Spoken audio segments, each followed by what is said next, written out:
आप सबका यहां बहुत बहुत स्वागत, नमस्कार। आपका मूड कैसा है? मूड कैसा है? नहीं, सुनाई नहीं दिया मुझे। कैसा है मूड? भाइयों और बहनों, कल दिल्ली में मैंने एक प्रेस कॉन्फ्रेंस किया हरियाणा की वोट चोरी के बारे में। उसमें सबूत देकर हमने दिखाया कि बीजेपी ने नरेंद्र मोदी, अमित शाह, इलेक्शन कमीशन, इन सब ने मिलकर हिंदुस्तान के संविधान पर आक्रमण किया। हमने प्रेस कॉन्फ्रेंस में साफ दिखाया कि हरियाणा का चुनाव वोट चोरी करके जीता गया। बीजेपी चुनाव हार रही थी, चोरी करके बीजेपी ने चुनाव जीता है। और हमने ऐसा सबूत दिया कि उसका कोई जवाब बीजेपी नहीं दे पा रही है, कोई जवाब इलेक्शन कमीशन नहीं दे पा रहा है। भाइयों और बहनों, मैं थोड़ा सा आपको बताना चाहता हूं। हरियाणा की वोटर लिस्ट में 2 बूथ में एक महिला का चेहरा 200 बार से ज्यादा आता है। वोटर लिस्ट में एक महिला को हरियाणा में 200 वोट से ज्यादा मिले हैं 2 बूथ में। एक और महिला है जिसका नाम 100 बार वोटर लिस्ट में आता है। 10 अलग अलग बूथों में उसने वोट दिया है। बीजेपी के नेता उत्तर प्रदेश से जाकर बिहार में वोटिंग कर रहे हैं। उनका वोट उत्तर प्रदेश में है, उनका वोट बिहार में है, हरियाणा में है। हजारों लोग उत्तर प्रदेश में वोट करते हैं और वही लोग जाके हरियाणा में वोट कर रहे हैं। भाइयों और बहनों, सबसे बड़ी बात, ब्राजील की एक महिला जो हिंदुस्तानी नहीं है, उसको हरियाणा के चुनाव में इलेक्शन कमीशन ने 22 वोट दिए हैं। मैं आपको क्यों बता रहा हूं? क्योंकि भाइयों और बहनों, बीजेपी ने हरियाणा का चुनाव चोरी किया, मध्य प्रदेश का चुनाव चोरी किया, महाराष्ट्र का चुनाव चोरी किया, छत्तीसगढ़ का चुनाव चोरी किया, लोकसभा का चुनाव चोरी किया है और अब ये बिहार का चुनाव चोरी करने की कोशिश कर रहे हैं। बिहार में इन्होंने हजारों लोगों का नाम वोटर लिस्ट से निकाले। किसके नाम? महागठबंधन के वोटरों के नाम। लाखों वोटरों के नाम निकाले हैं, गलत लोगों के नाम ऐड किए हैं। तो आपको सावधान रहना है, पोलिंग बूथ पे सावधान रहना है, क्योंकि ये पूरा दम लगाकर बिहार का चुनाव चोरी करने की कोशिश करेंगे। और आपकी जिम्मेदारी है, बिहार के युवाओं की जिम्मेदारी है, जनरेशन जी की जिम्मेदारी है कि संविधान को बचाना है, बिहार में वोट चोरी रोकनी है। आपको सावधान रहना है। पोलिंग बूथ में अगर बीजेपी के लोग वोट चोरी करने की कोशिश करें, अगर इलेक्शन कमीशन के लोग वोट चोरी करने की कोशिश करें, तो आपकी जिम्मेदारी बनती है कि आप उनको रोकें। आप रोकोगे, नहीं रोकोगे? 20 साल से नीतीश जी की सरकार है, 20 साल से यहां पे राज है। मैं यहां युवाओं से पूछना चाहता हूं, बिहार में आपको रोजगार मिलता है? आपको मिलता है बिहार में रोजगार? बिहार के लोग देश के हर प्रदेश में दिखाई देते हैं। कर्नाटक, तेलंगाना, अरुणाचल, पंजाब, जम्मू कश्मीर, जहां भी देखो बिहार के लोग, बिहार के युवा आपको मेहनत करते हुए दिखेंगे। क्या करते हैं बिहार के लोग? मजदूरी करते हैं। पुल बनता है, फ्लाईओवर बनता है, अस्पताल बनता है, यूनिवर्सिटी कॉलेजेस बनती हैं, आप बनाते हो। टनल बनती है, आप बनाते हो। बड़ी बड़ी इमारतें बनती हैं, मुंबई में, कर्नाटक में, बेंगलोर में, तेलंगाना में, आपकी मेहनत से बनती हैं। दुबई जैसा शहर बिहार के युवाओं ने अपनी मेहनत से बनाया। मगर मैं आपसे एक सवाल पूछना चाहता हूं, आपको नीतीश कुमार जी ने देश का मजदूर बना रखा है। क्या आप पूरी जिंदगी मजदूरी करना चाहते हो? क्या आप हर प्रदेश में मजदूरी करना चाहते हो? क्या आपको रोजगार नहीं चाहिए? क्या आपको बिहार में अस्पताल, कॉलेजेस, यूनिवर्सिटीज, रोजगार नहीं चाहिए? भाई और बहनों, अमित शाह आए और उन्होंने बिहार में भाषण दिया। कहते हैं कि बिहार में उद्योग के लिए जमीन नहीं है। उद्योग के लिए जमीन नहीं है, मगर अदानी को 1 रुपए में बिहार की जमीन दी जाती है। 1 रुपए 1 एकड़ के लिए अदानी को आपकी जमीन दी जाती है। और फिर अमित शाह आता है, आपसे कहता है बिहार में उद्योग लगाने के लिए जमीन नहीं है। उद्योग लगाने के लिए जमीन नहीं है, मगर अदानी अंबानी जैसे लोगों के लिए जितनी भी जमीन चाहिए वो लेके दे देते हैं।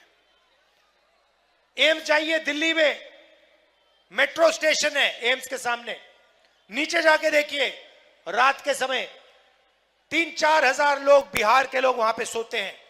क्यों सोते हैं? ऑल इंडिया मेडिकल इंस्टीट्यूट में बिहार से, पटना से, नालंदा से, गया से इलाज कराने जाते हैं। कहा जाता है कि बिहार में लोग अस्पताल जीने नहीं जाते हैं, मरने जाते हैं। यह आपकी सच्चाई है। अगर आपको मरना है तो आप बिहार के किसी अस्पताल में चले जाइए, अस्पताल आपको खत्म कर देगा, आपसे आपकी जिंदगी छीन लेगा। इलाज के लिए मुंबई जाना पड़ता है, इलाज के लिए दिल्ली जाना पड़ता है, शिक्षा के लिए बेंगलोर जाना पड़ता है, हैदराबाद जाना पड़ता है, रोजगार के लिए पूरे देश में घूमना पड़ता है, मजदूरी करनी पड़ती है, पंजाब जाना पड़ता है, हरियाणा जाना पड़ता है, सूरत जाना पड़ता है, गुजरात जाना पड़ता है। आप में कोई कमी नहीं है, आप में कोई कमी नहीं है, आप में क्षमता है, आप में एनर्जी है, आप में डायनामिज्म है। आप जो भी करना चाहते कर सकते हो, आपकी सरकार नहीं करने देती है, क्योंकि आपकी सरकार आपका खून चूसती है। आपकी सरकार चाहती है कि इस फोन के पीछे मेड इन चाइना लिखा रहे। वो चाहती है कि चाइना का फोन आपको बिके, आपके जेब में से पैसा जाए, चाइना के युवा के जाए, चाइना की कंपनी को जाए, अंबानी की जेब में जाए, अदानी की जेब में जाए। हम चाहते हैं कि एक ऐसा दिन आए जब इस सेल फोन पे इसके पीछे लिखा हो मेड इन बिहार। हम चाहते हैं कि यहां पे हजारों फैक्ट्रियां लगे, सेल फोन की factory, food processing unit, shirt pant textile की फैक्ट्री, कैमरा बनाने की फैक्ट्री, हवाई जहाज बनाने की फैक्ट्री, और सारे के सारे माल पर मेड इन बिहार लिखा मिले। नरेंद्र मोदी ये नहीं चाहते। नरेंद्र मोदी चाहते हैं कि अरबपतियों का राज हो, बिहार के लोगों को रोजगार ना मिले, इसीलिए उन्होंने गलत जीएसटी और नोटबंदी की। लक्ष्य था कि छोटे छोटे जो उद्योग हैं, छोटे बिजनेस हैं, किसान हैं, इन लोगों को चोट पहुंचे। नरेंद्र मोदी ने स्वयं हिंदुस्तान के सारे छोटे छोटे बिजनेसेस बंद कर दिए। क्यों? क्योंकि वो अंबानी अदानी के लिए रास्ता खोलना चाहते हैं। भाई और बहनों, रोजगार अदानी अंबानी नहीं देते हैं, रोजगार छोटे बिजनेसेस से मिलता है, छोटी फैक्ट्रियों से मिलता है। इन फैक्ट्रियों को नरेंद्र मोदी ने बंद कर दिया है। अगर बिहार का युवा बिजनेस चालू करना चाहता है, आप जाइए, बिहार के युवा जाइए, बैंक में जाइए और उनसे पूछिए हमें पैसा दीजिए, हमें लोन दीजिए। आपको बैंक 1 रुपए का लोन नहीं देगा। बिहार का किसान मर जाएगा मगर उसका कर्जा माफ नहीं होगा। अंबानी अदानी के लिए रेड कारपेट लगता है, जितना भी बैंक लोन चाहते हैं मिल जाता है, जितना भी कर्जा माफ करवाना चाहते हैं नरेंद्र मोदी, नीतीश जी करवा देते हैं। हम इसको बदलना चाहते हैं। हम चाहते हैं कि बिहार में कॉलेजेस, यूनिवर्सिटी लगे। नालंदा यूनिवर्सिटी पहले यहां हुआ करती थी, पूरी दुनिया से लोग आते थे।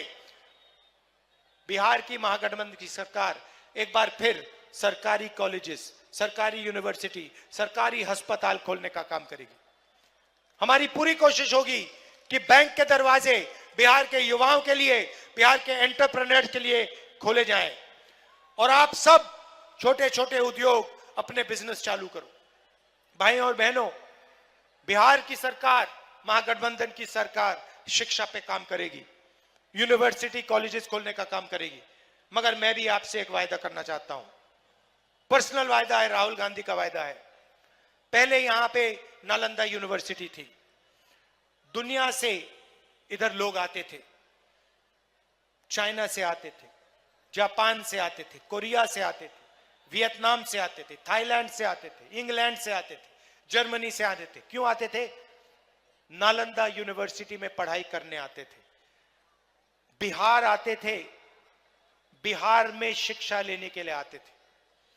आज बिहार में जो ईमानदारी से पढ़ाई करता है उसके लिए पेपर लीक है, उसे परे कर दिया जाता है और झूठे लोगों को, जिनके रिश्तेदारी है, जिनके लोगों को, बीजेपी के लोगों से जानकारी है, उनको एग्जाम का पेपर दिया जाता है।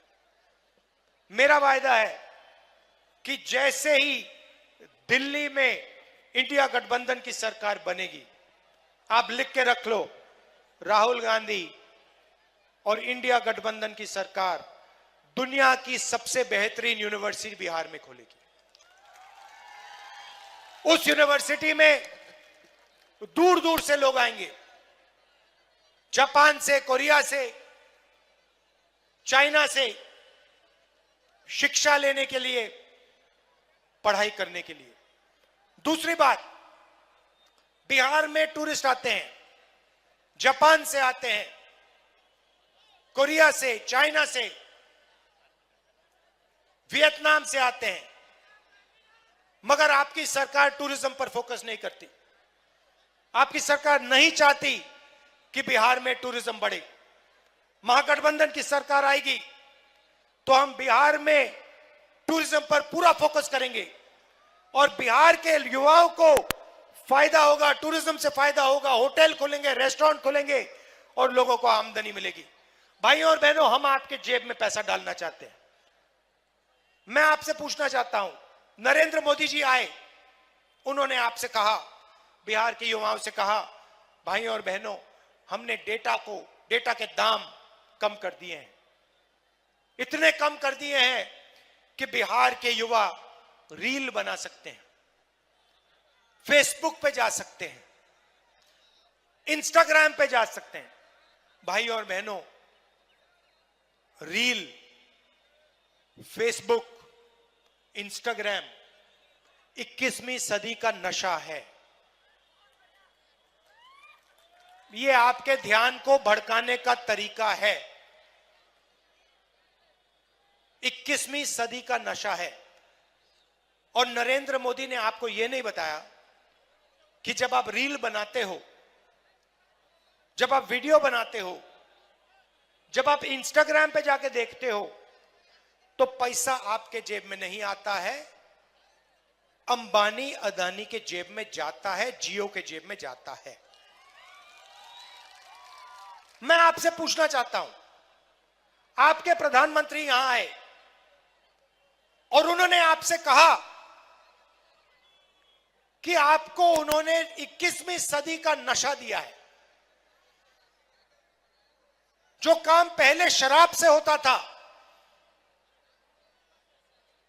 ड्रग से होता था, वो आज इंस्टाग्राम, फेसबुक से होता है। 24 घंटे युवा रील देखते रहते हैं, एक दूसरे को वीडियो देते रहते हैं। मैं आपसे पूछना चाहता हूं, आपके जेब में इंस्टाग्राम से, फेसबुक से, रील बनाने से कितना पैसा आया? जेब में पैसा आया? आप रोजगार चाहते हो या इंस्टाग्राम चाहते हो? आप रोजगार चाहते हो? आप रोजगार चाहते हो, फेसबुक चाहते हो? प्रधानमंत्री ने आपको यह क्यों नहीं बताया कि मैंने आपसे रोजगार छीना है, मैंने चाइना के युवाओं को रोजगार दिया है, मैंने बिहार के युवाओं को मजदूर बनाया है? यह क्यों नहीं कहते आपसे? क्योंकि यह सच्चाई है भाई। हां,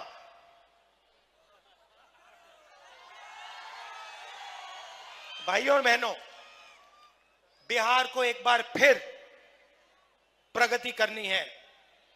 दुनिया के सबसे बेहतरीन कॉलेजेस और यूनिवर्सिटी यहां बनने चाहिए, दुनिया के सबसे बेहतरीन अस्पताल यहां बनने चाहिए, बिहार दुनिया का टूरिज्म सेंटर बनना चाहिए, फूड प्रोसेसिंग का सेंटर बनना चाहिए, इंडस्ट्री का सेंटर बनना चाहिए। यह नरेंद्र मोदी और नीतीश जी की बस की नहीं है, नहीं है। नीतीश जी तो कुछ कर ही नहीं सकते, नीतीश जी का तो रिमोट कंट्रोल उनके हाथ में है। जैसे टीवी का चैनल बदलता है वैसे नरेंद्र मोदी नीतीश जी का चैनल बदल देते हैं। नीतीश जी कुछ चाहते हैं, नरेंद्र मोदी एक बटन दबाते हैं, वो दूसरा होना शुरू हो जाता है। नीतीश जी सरकार थोड़ी चलाते हैं। बिहार के ब्यूरोक्रेट्स अमित शाह, नरेंद्र मोदी और दिल्ली के ब्यूरोक्रेट्स बिहार की सरकार चलाते हैं। यह सच्चाई है। और ये जहां भी इलेक्शन लड़ रहे हैं, ये वोट चोरी करके इलेक्शन जीत रहे हैं। हमने आपको कर्नाटक के बारे में दिखाया, आनंद के बारे में, महाराष्ट्र में एक सीट है वहां के बारे में दिखाया, और कल पूरी दुनिया को हमने दिखाया कि बीजेपी ने, इलेक्शन कमीशन ने हरियाणा का चुनाव चोरी किया है। और मुझे लगता है कि पिछला चुनाव बिहार में भी इन्होंने चोरी किया था। तो इस बार वोट चोरी नहीं होने देनी है। बिहार के युवा, ये आपका भविष्य है। Narendra Modi, Amit Shah, election commission vote चोरी में लगे हैं। आपकी जिम्मेदारी बनती है संविधान की रक्षा करना है, वोट चोरी नहीं होने देना है बिहार में। आप सब दूर दूर से आए, दिल से आपका धन्यवाद करना चाहता हूं। जैसे पप्पू यादव जी ने कहा, नफरत के बाजार में हमने मोहब्बत की दुकान खोली है। बिहार मोहब्बत का प्रदेश है, यह नफरत का प्रदेश नहीं है। यह हर जात का, हर धर्म का प्रदेश है। दुनिया को इसने दिखाया है कि बिहार सबका है, हर जात का, हर धर्म का। और हजारों सालों से बिहार दुनिया को यह बता रहा है। भाइयों और बहनों, गठबंधन, महागठबंधन की सरकार किसी एक जात की सरकार नहीं होगी, किसी एक धर्म की सरकार नहीं होगी। मैं आपको गारंटी कह रहा हूं, महागठबंधन की सरकार अति पिछड़ों की होगी, पिछड़ों की होगी, महादलितों की होगी, दलितों की होगी, अल्पसंख्यकों की होगी, गरीब जनरल कास्ट की होगी, सबकी होगी, किसान की होगी, मजदूर की होगी, अंबानी अदानी की नहीं होगी। दिल से आपका धन्यवाद करता हूं। नमस्कार, बहुत बहुत आपका धन्यवाद। जय हिंद, जय बिहार।